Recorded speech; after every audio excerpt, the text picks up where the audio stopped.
Hello and welcome to another edition of the Morning Update live on NTN. It's a new week. Can you believe it? We're rounding off June already, but we hope you've been keeping safe so far for this month. You've been productive. You've been able to get around adhering to the protocols. And of course, we're going into July with more and more things opening up here in St. Lucia. We are coming to you live from the Information Command Center, by the way, from the GIS studios, letting you in on the work that is happening coming out of the government of St. Lucia in response to COVID-19. And we've so far seen the opening up of the tourism sector more and more, opening up of our society overall more and more, thanks to the introduction of the vaccination program, the administering of the Oxford AstraZeneca vaccine, as well as management on the part of the Ministry of Health and other stakeholders to manage and help reduce the rate of COVID-19 here on island. We're seeing a reduction. We're also hearing from the Ministry of Health and Wellness that there is an increase of the British variant, however, overall a reduction in cases. We have 5 new cases of COVID-19 to report, as well as the recovery of 2 individuals. I'm going to get into the details of that in just a moment. And for today's program, we have additional updates from the government of St. Lucia. The U.S. government extends assistance to select units of the Royal St. Lucia Police Force. Guys, this is big.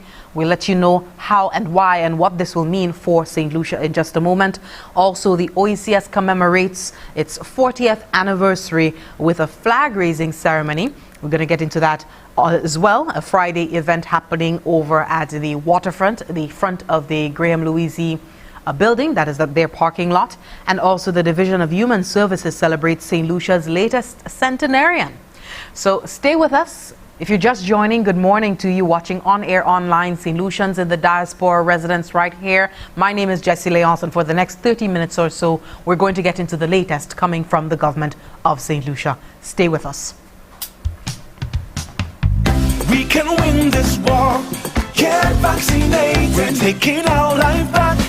Get vaccinated. We know what to do. Get vaccinated. COVID-19 we won't lose to you. Oh no. Take 2 doses. Take our life back. Time for a brand new day. Take 2 doses. Take our life back. To live and work and play. Take 2 doses. Take our life back. The health experts we trust. Take 2 doses. Take our life back. Vaccinate for you, for yours, for us. Let's take our life back with a safe and effective AstraZeneca COVID-19 vaccine. The mobile vaccination drive is coming to you. Visit the Ministry of Health and Wellness and Bureau of Health Education Facebook pages for more information. Let's take our life back. Vaccinate for you, for yours, for us. Get vaccinated. This message is brought to you by the Bureau of Health Education of the Ministry of Health and Wellness and this station.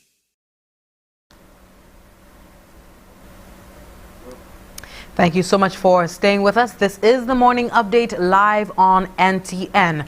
Commencing 18th June 2021, the U.S. government will be extending assistance to select units of the Royal St. Lucia Police Force, and the force has been excluded from receiving assistance from the United States since the imposition of the Leahy Law in 2013 due to the alleged extrajudicial killings of 12 individuals by members of the police force. The Leahy Law prohibits U.S. funded assistance to units of foreign security forces where there is credible information implicating that unit in the commission of gross violations of human rights.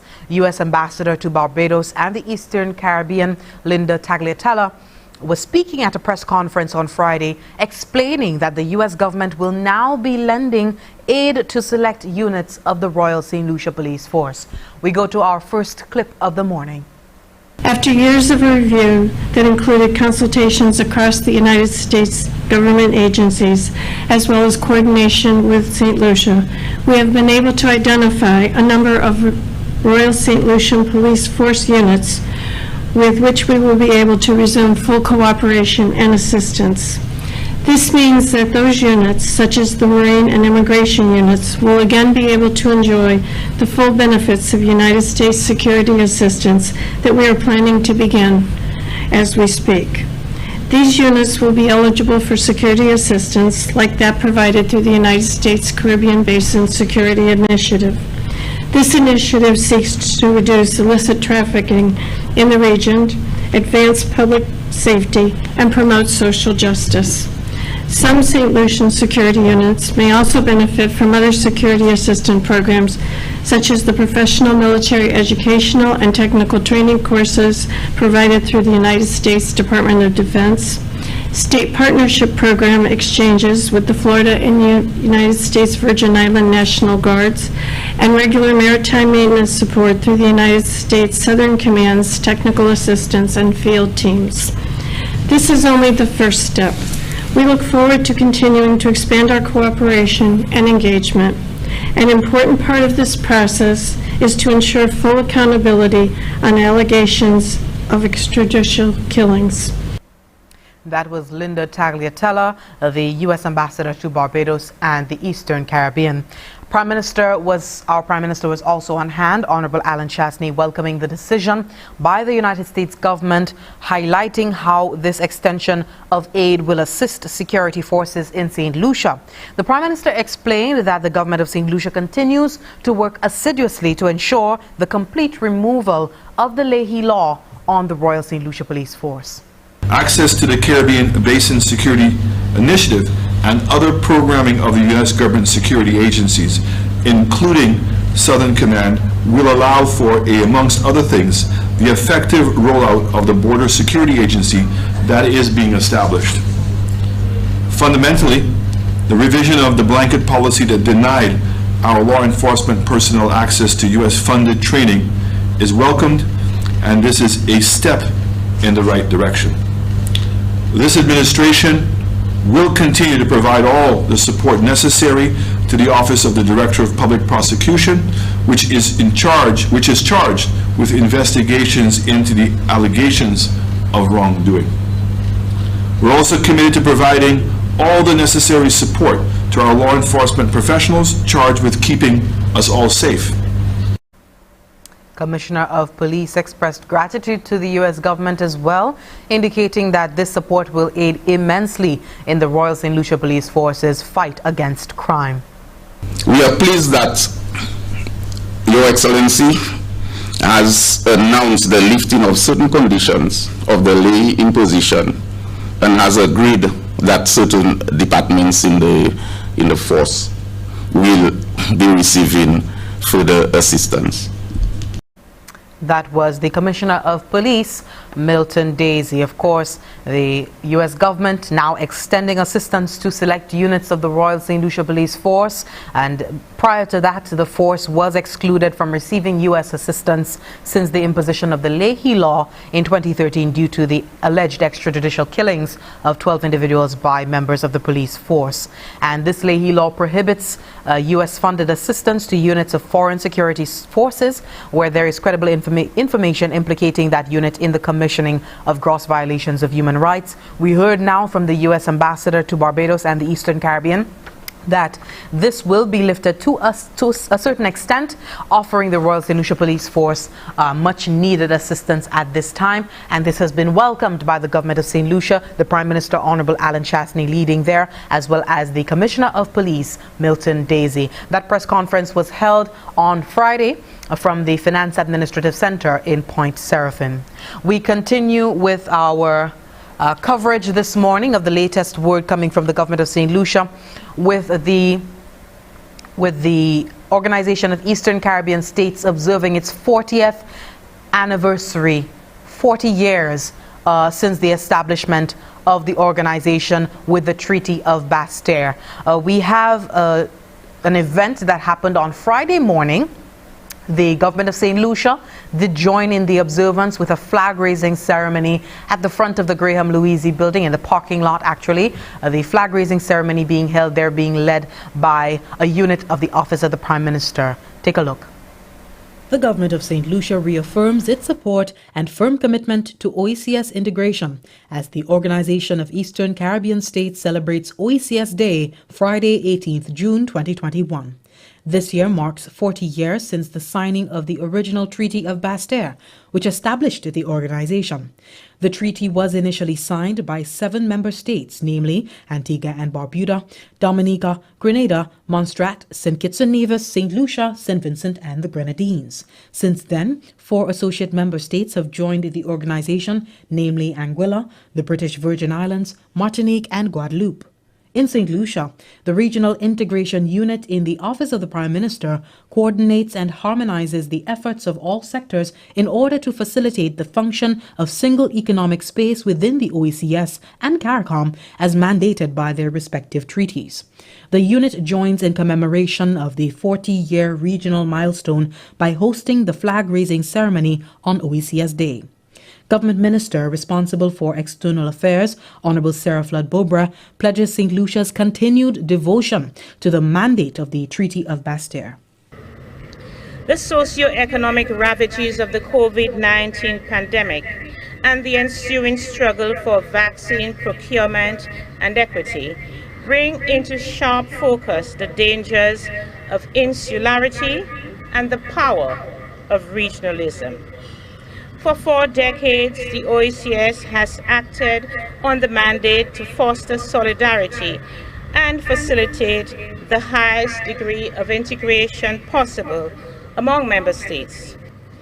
As we celebrate OECS Day today, the government of St. Lucia reaffirms our support and firm commitment to OECS integration. Today we pay homage, we celebrate our boldness, and we celebrate our success. We hoist the OECS flag to commemorate the 40th anniversary of the establishment of the OECS. The member states of the OECS are unified through joint policy and action in several key sectors, including external transportation and civil aviation management, facilitated by the Eastern Caribbean Civil Aviation Authority, external relations and overseas representation, achieved through joint representation in Brussels, Morocco, Geneva, and Canada. Telecommunications, regulated by the Eastern Caribbean Telecommunications Authority, currency and central banking through the Eastern Caribbean Currency Union and Central Bank, and the judiciary and administration of justice effected through the Eastern Caribbean Supreme Court. Chief Justice, Her Ladyship Honorable Dame Justice Janice Pereira, was on hand to deliver remarks at the flag-raising ceremony. As the third pillar of government, the judiciary of the Eastern Caribbean Supreme Court plays a critical role in ensuring that the social and economic fabric of those member states and territories spanning the court's jurisdiction remain protected through the rule of law. The protection of the law and equality before the law are fundamental to a well-ordered and civilized society. I have no doubt that the Eastern Caribbean Supreme Court is wedded to its mandate of ensuring the observance of these precepts and will continue to support the continued growth and development of the region for many decades to come. As Chief Justice, I pray for the OECS's continued success in achieving its mandate. It cannot be overemphasized that the move towards greater integration of our region continues to present immense opportunities for growth and prosperity for the region. The flag-raising ceremony was held at the Graham Louisi Administrative Building parking lot on the waterfront Castries on 18th June 2021. Other activities in St. Lucia to commemorate the 40th anniversary of the OECS establishment include OECS Colors Day, where the public is encouraged to dress in the OECS colors, that is green, dark blue, yellow and white, in an effort to engender the regional identity in citizens and to encourage persons to take part in the development of regional integration. For the Government Information Service, I am Jessie Leonce reporting. We are due for a break. This is the morning update live on NTN. When we come back, you will hear from the participants of a PAHO World Health Organization sponsored virtual workshop on treating tobacco dependence. Stay with us.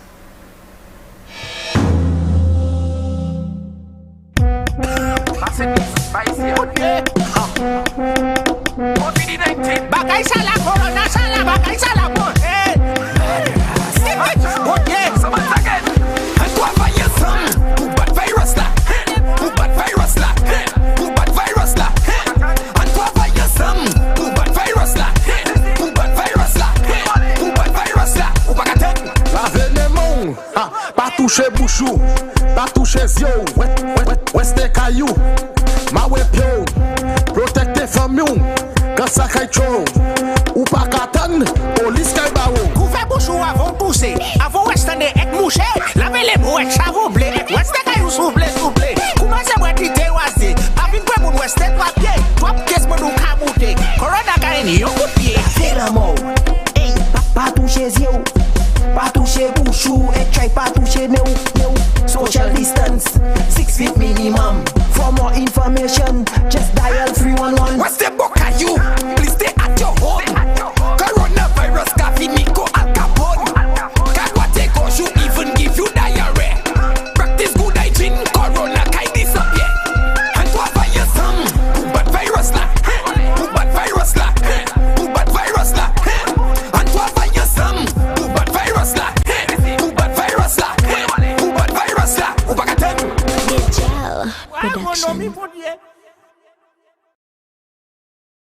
Thank you so much for staying with us. This is the Morning Update live on NTN. Let's get into the latest figures from the Ministry of Health in terms of the COVID-19 cases. 5 new ones to report, and this was out of a batch of 198 samples taken between the 16th to the 18th of June.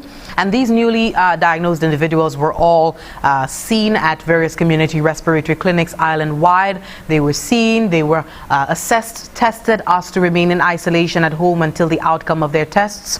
And of course, since then, the 5 individuals, arrangements have been made for them to be placed into isolation and treated. Contact tracing for these newly diagnosed individuals is now underway. The Ministry of Health is also reporting the recovery of 2 individuals, bringing the total number of active cases in country well under 172. And all active cases are currently doing well, and none of them are situated in the intensive care unit. The new positives bring the total number of cases diagnosed in country to date to 5,211. On the vaccination front, we have, as of 18th June, a total of 30,024 individuals receiving their first dose of the COVID-19 vaccine and 21,037 individuals receiving their second dose of the Oxford AstraZeneca vaccine. The COVID-19 vaccination drive is catering to individuals 18 years and older. We hope you are aware by now. And of course, also for individuals who are due for their second dose of the vaccine. If you are interested in getting vaccinated, you already know hmi.govt.lc is the website to go to get pre-registered, and you can go on there, let them know that you're interested. If you don't have access to an online platform, you can always visit the nearest community wellness center, respiratory clinic, let them know that you're interested in pre-registering so that they can do so on your behalf. So when you actually go to get vaccinated to one of the vaccination sites to get the vaccine administered, you carry your ID with you, and for those of you going to get your second dose, you carry your vaccination card so that they can tick you off as fully vaccinated, so you can enjoy some of the concession being offered by the government of St. Lucia for individuals right now who are fully vaccinated. And we hope that is also incentive. The Ministry of Health hopes that it's also incentive for individuals who are still mulling over getting vaccinated. In the meantime, St. Lucia continues to be very much vulnerable to COVID-19. We've had a reduction in the registered cases, but nonetheless, we should not be resting on our laurels and just thanking the Ministry of Health and the other individuals who've been working and grinding to manage COVID-19 here in St. Lucia. We should continue to play our part to ensure that we keep the numbers low and keep COVID-19 at bay. The ministry is encouraging everyone, all residents of St. Lucia, to continue to practice the basic infection prevention and control measures that are critical to minimizing the spread of COVID-19. You know them. We're not going over them in this program. Moving along expeditiously, we do have word on 29 participants from 14 health and social agencies in St. Lucia benefiting from a Pan-American Health Organization / World Health Organization sponsored virtual workshop on treating tobacco dependence. Take a look. The workshop is the first component of the project, which will lead to training of additional personnel locally and the service provision to persons seeking help to quit use of tobacco products, held over a 2-day period.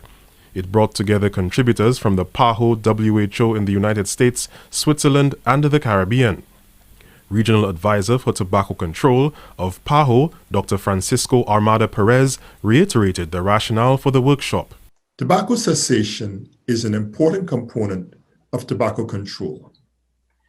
Article 14 of the Framework Convention on Tobacco Control mandates each party to establish in healthcare facilities and rehabilitation centers programs for diagnosing, counseling, preventing, and treating tobacco dependence, among several other measures concerning tobacco dependency and cessation. The benefits of tobacco cessation have been amply supported by evidence, and this includes improved health in those who quit and similar gains for their families. It has been estimated that 60% of the world's 1.3 billion tobacco users have expressed a desire to quit, but only 33% have access to the tools to help them do so. Minister for Health and Wellness, Senator the Honorable Mary Isaac, who addressed the opening ceremony, explained how the workshop could help bridge this gap locally. This project will strengthen our capacity to assist those who need help to quit the use of tobacco. We know this process can be very challenging for those who are motivated, but nicotine addiction often thwarts the efforts of those willing to quit. This initiative adds another critical achievement in the broader tobacco control efforts of the Department of Health and other stakeholders. The WHO Framework Convention on Tobacco Control was unanimously adopted in 2003. St. Lucia was one of the first countries in the OECS to implement a tobacco cessation program. 182 countries have signed on to the convention, covering more than 90% of the world's population. For the Ministry of Health and Wellness, I'm Jacques Hinkson-Compton. Thanks for that report. And again, as part of observances for the continued watch on World No Tobacco Day, St. Lucians are being urged to quit tobacco use. The government of St. Lucia is, abroad being hailed for the advances in legislation in terms of reducing the likelihood of persons smoking in public and, as a matter of fact, making it illegal in certain spaces. We are encouraged also to play our part and to take control of our health and do something about our space also by quitting tobacco use. We continue this morning with a word on the latest centenarian here in St. Lucia. She's being celebrated. The Division of Human Services has pulled out all the stops when it comes to Ms. Julienne Marie Maynard. We have Herma DeMarc giving some insight on the life of this individual, 100 years strong. Take a look. Birthdays often call for celebration as they signal the growth and advancement of an individual, not only in age but in life. On the extraordinary occasion of her 100th birthday, the island's latest centenarian, Julienne Marie Maynard, received a special visit from the Division of Human Services. The aim was to pay homage to Julienne as she achieved a feat that many have been unable to. At a small celebration of her birthday, the Division of Human Services presented Julienne with tokens of appreciation. Andrea Alcid is a caseworker in the Elder Care Unit of the Division of Human Services. On behalf of the government and people of St. Lucia, we want to wish you happy 100th birthday. We're very grateful to be celebrating this day with you, and we hope that you are happy to reach that milestone. So again, on behalf of the government and people of St. Lucia, look at the camera, we want to say happy birthday to you. Julienne Marie Maynard, still very much a vivacious spirit, spent most of her life catering to others as a wife, mother, and homemaker. She birthed a daughter and a son and is fortunate to see 3 generations, which currently consist of 7 grandchildren, 9 great-grandchildren, and 4 great-great-grandchildren. She continues to be the matriarch of the family. To the youth, she encourages them to heed the counsel of their elders. Despite her accomplishment, Julienne says she did not expect to become one of the island's centenarians.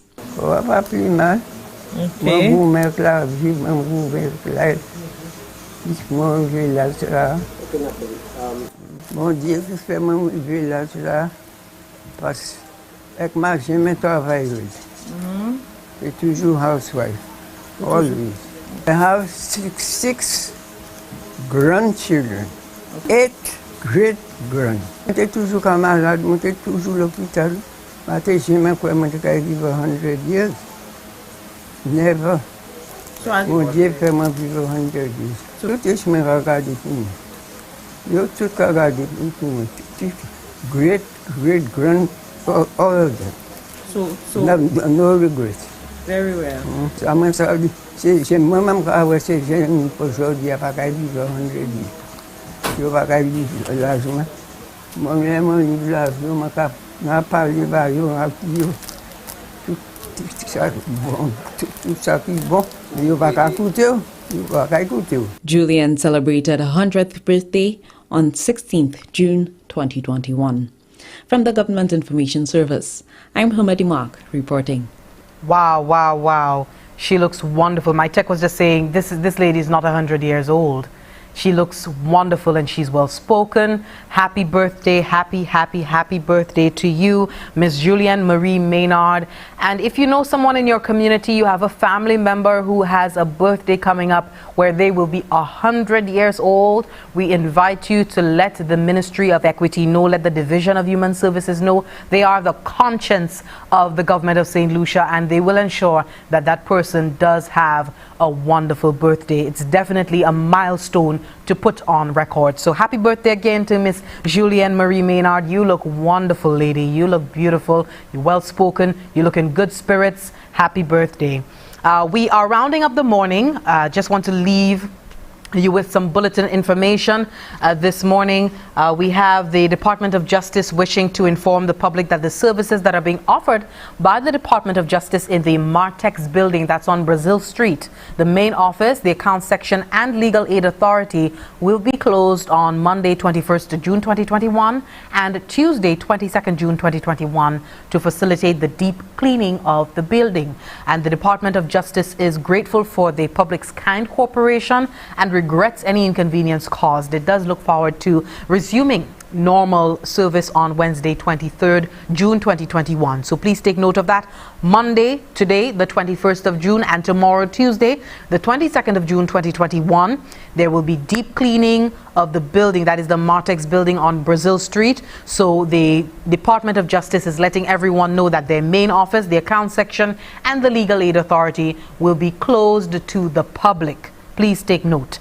And word from the ministry, the Department of Health and Wellness schedule for the mobile blood bank. Just quickly, the blood bank department of the Ezra Long Lab encourages the public to continue to give blood to save lives and further informs that the mobile blood bank will be positioned at the places listed that I'm going to list to you during the coming weeks. So today they are at the Blue Waters building in Wadawaj from 9 a.m. to 3:30 p.m. So if you work in the Wadawaj area, so anywhere from the gas station, even going up the Monjero Hill, you're in that area, all the way down to Marisil there, you're available to give blood. You can go on over to the Blue Waters Wadawaj building in Wadawaj to give blood. Tomorrow, June 22nd, that's Tuesday, they will be located at the OKEU hospital. So from 9 a.m. to 3:30 p.m. you could go give blood there. Wednesday, 23rd June, J.E. Bagas Vidbute.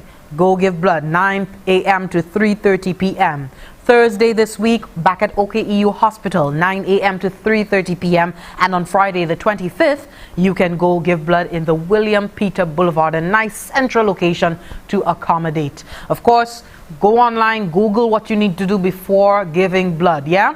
It's all the time we have for now. My tech is telling me, wrap it up. We hope you're having a good morning so far. Thank you so much for making this your wake-up station, your morning station. If you're about your chores, if you're preparing to go to school, or if you're at home today, schooling from home, working from home, continue to keep safe, continue to adhere to the protocols. Until we meet again, same time tomorrow morning, God willing, keep safe, adhere to the protocols, and don't be out after curfew. Yeah? Jessie Leon signing off for now. Goodbye.